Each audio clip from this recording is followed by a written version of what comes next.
महेश कल्याणी सुरेंद्र अवचट आहे। आज मी तुम्हाला लबाड लांडगा बोधकथा सांगणार आहे। एके दिवशी एका झोपडीत 7 बकरीचे पिल्ले राहत होते आणि एक बकरी राहत होती।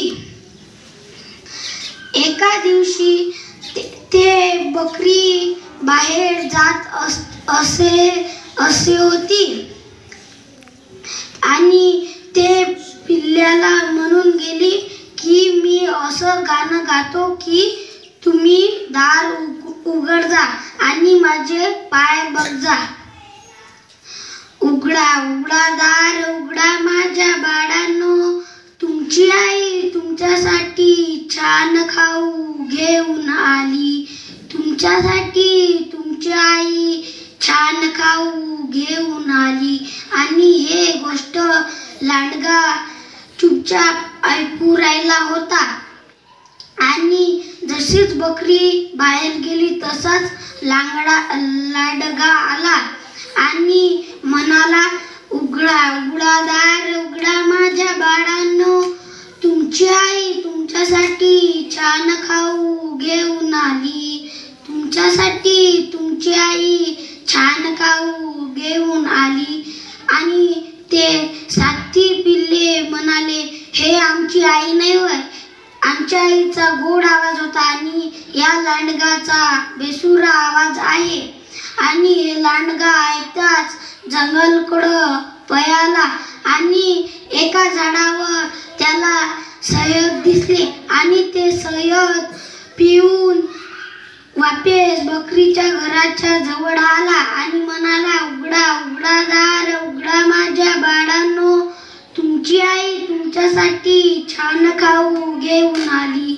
तुमच्यासाठी तुमची आई छान खाऊ घेऊन आली।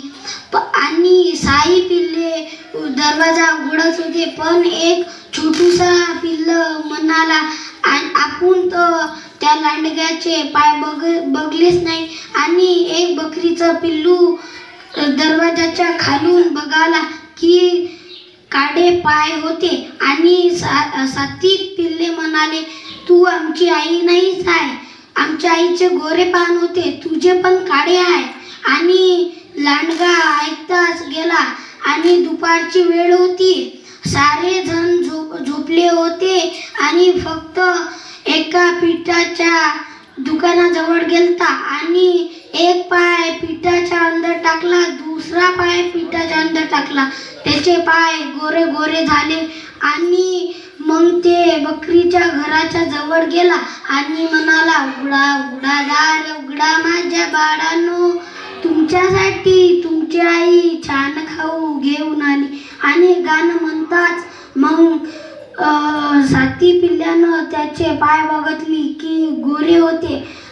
6 पिल्ल्याने दरवाजा उघडला, पण एक पिल्लू हुशार होता, ते चुलीच्या खाली लपला होता। बाकीचे जण काही 2 जण पडद्याच्या मागे लपले, काही जण पलंगाच्या खाली लपले, काही जण घड्याळाच्या मागे लपले।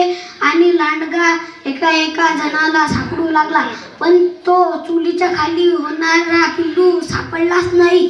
आणि मग त्याची आई आली आणि त्याला ते पिल्लू लढत आईजवळ गेला, म्हणाला, माझे 6 भाऊ बहीण त्या लांडग्यानं पोत्यात भरून नेले जंगलाकडे। आणि ते आई ऐकताच त्या पिल्ल्यासोबत पळाली आणि लांडगाला खूप भारी लागले आणि ते पोतं खूप भारी लागले। आणि लांडगा एका झाडाजवळ झोपला आणि ते आईने पाहिले आणि मग तिथे गेले, ते 6 पिल्ले काढले आणि एक हुशार पिल्ल्यानं दगड त्या पोटात टाकू लागले। आणि असे बघताच 6 पिल्ले दगड टाकू लागले आणि ते पोतं खूप भारी झाले आणि त्या लांडगा झोपूनच होता आणि 7 पिल्ले त्या झाडाकडं लपले आणि त्या कोल्ह्याची गंमत बघत होते। आणि ते कोल्ह्याने पोते उचलले आणि त्याच्या घरीकडं निघाला.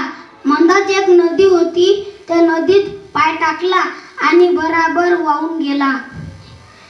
या गोष्टीचे तात्पर्य आपली बुद्धी न वापरता दुसऱ्याच्या बुद्धीवर हात उचलणे.